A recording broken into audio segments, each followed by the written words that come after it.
The first briefing for today, and our speaker, Colonel Andriy Lysenko, he's a speaker of from Security and Defense Council, and he will speak about NATO and the situation there. Our speaker is Colonel Andriy Lysenko, the National Security and Defense Council Information Center spokesman, with the latest update from anti-terrorist operation zone.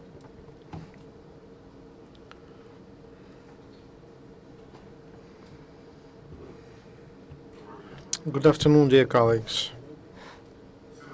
Forces of ATO develop advance to Donetsk, Luhansk, Horlivka, Pervomaisk, Ilovaisk, and Krasny Luch, and also continue to hold and control the hill not far from Severmohila and successfully hit back the attacks of gunmen. Yesterday, after the heavy fight for Velikoverhunka in Luhansk region, ATO established control over police department and on Luhansk and raised the flag of Ukraine and completely liberated Zhdanivka and Donetsk region, and there is a state flag of Ukraine. During the day, the armed forces of Ukraine had engagements with terrorists near Donetsk, Luhansk, Starobeshchevo, Tudivske, Berezove, Krasnohorivka, Verkhnykrinka, Piski, Новокатеринівка, Благодатне, Червона Поляна, Сила Гора, Земляне, Красний Яр, Новоганівка, and on the roads as Urmala, Prvomaisk, and Marinivka, Snizhne. There are strikes upon Ukrainian territory from Russian Federation from 1510 to 1540. Yesterday, from around Novoselivka village in Russia, there was a artillery strike against a block post of ITO not far from Lushke.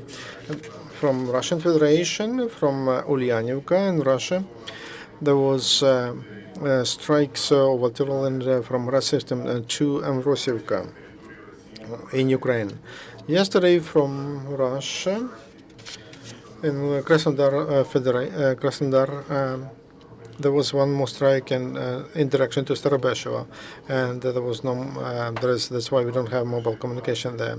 From 20 to 22:50, there was artillery strikes from Russia upon Ukrainian village Beloyarivka, not far from Ambrosivka. Also, there were facts of abuse of airspace of Ukraine by Russian drones. 21:15 in Kherson region, there were two drones. One of them was moving along the coastline, and the other one from mainland of Ukraine to temporarily occupied Crimea. Also, 21:15, not far from Berdyansk, Ukrainian military men noticed four drones in the direction Kairka, Chaplinka, Damka, Stavki. At the same time, near Novopetrivka in Berdyansk district, Kherson region, there were four more drones. Two of them were moving along the coastline to Sidova, Mariupol, Novazovsk, and two others in the direction of Ukraine-Russian border. There were 10 drones during the last day. From Russian Federation through Yarkova to territory of Ukraine, a column of military equipment, three systems of Grad came to Ukrainian territory, and it went to Nizhny Nagorchik. In the morning at 5:40 over Lugansk, after successful assignment, accomplishment, and then the MiG 90 Ukrainian MiG 29 was shut down. On the territory which is under control by terrorists, they continue enforced mobilization. They're trying to get more people because of local population. They continue kidnapping peaceful people to get money from them. And during the day, there were 8 kidnappings of our citizens, 3 in Luhansk region, 3 in Kharkiv, and 2 in Donetsk region. In general, during the whole period of ATO, terrorists kidnapped 1,000 or arrested 1,009 people. Militants continue strengthening their positions, and they're trying to find local professionals on aeration and conditioning. They're trying to get information about underground communications of enterprise that can be used as a shelter, storage for ammunition. Security sources of Ukraine arrested 6 participants of a terrorist group, and they are suspected they were planning that they organized an explosion on Kharkiv tank factory. They had a lot of ammunition, the explosive devices, and video files of committed crimes. Those files, as reports were sent to special services of Russian Federation. During the investigation, they found that members of the group, and they had contacts with FSB in Russia. They developed a plan of a terrorist attack on strategic facilities in Kharkiv region, and also they were trying to find new groups, new members of for their group. Yesterday, National Guards near Belohorivka in Donetsk region, they destroyed, and they found the very important region near Lysenko and Serebrenka. There was a lot of ammunition and also a grenade launcher of Russian production. National Guards and one of the block posts arrested 2 people who were trying to get into ATO area with a big sum of money to finance a terrorist. They had about 750,000 hryvnia. They gave, and now they are under interrogation. And this, our Ministry of the Services of the Ministry of Emergency found 135 units of ammunition, and they unmined 5 administrative buildings and investigated 18 hectares of territory on the border of with ATO State Service on emergency. They launched 4 transit points to meet IDPs, and they can receive about from 2 to 400 each. In the next region, that is not far from Krasnominsk, there is that facility for 330 people on the territory of school 14. 896 people came to that school.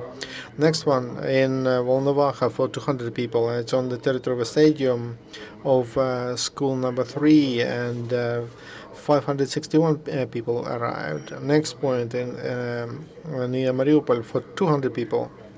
It's on the territory of a social welfare department. 87 people contacted. Next place in Luhansk region in Svarova for 200 people, and on Luhansk region in Shastya, and since August 11 in Dnipropetrovsk region in Roly. In Pokrovsky district, there are 2 facilities to receive IDPs from humanitarian corridors and who get away from ATA's area. About 633 people moved from Luhansk to Chasiv, and 62 to the checkpoint in Roly. President Poroshenko agreed with Vice President of the U.S., Joseph Biden, on further cooperation. During the phone conversation, the President of Ukraine told that illegal trafficking of heavy military equipment became intensified to the Luhansk and Donetsk region.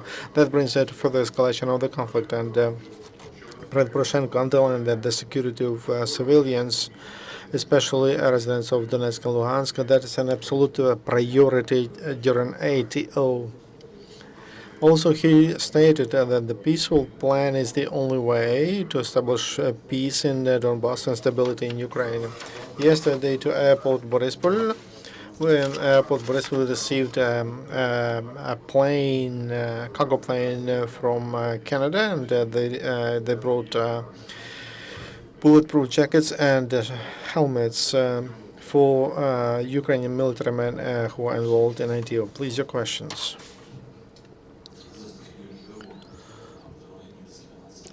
CDF German channel.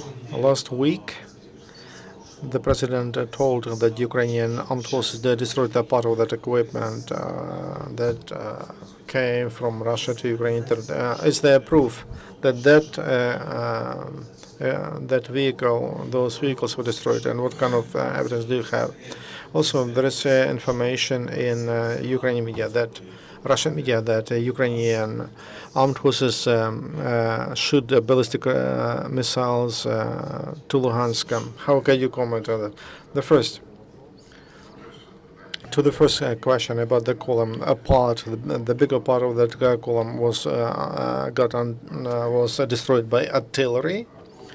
Ukraine evidence. We cannot give you that evidence because that territory is still under control of terrorists. But we have operational information that militants complain that they have not received what they were promised, and only remnants they received. And for the second question, Ukrainian armed forces don't make strikes on cities. In cities, we have only land operations, and you know about that. Our armed forces are in the districts, and one of the districts is of Luhansk, for example. They liberated it, and special units are working there. So we don't bomb our cities. Those are our cities and our people. We defend them. Any other question? Yesterday, there was a video that DNR is boasting with new mercenaries, tanks, and provided from Russia. Is there evidence of that? And what's the situation with a humanitarian convoy from Russia? Yes, we have received operational information that gunmen through channels which are not under control of our forces, so they received some ammunition and mercenaries who came from Russian Federation, but we don't have precise information about numbers and where they crossed the border. As to the humanitarian convoy, it is still in Donetsk and Rostov region. So it's still in Russia. It's Ukrainian border guards and the custom officers did not receive until now have not received documents to file that humanitarian assistance. More questions? If there are no questions, thank you very much. The press briefing is over.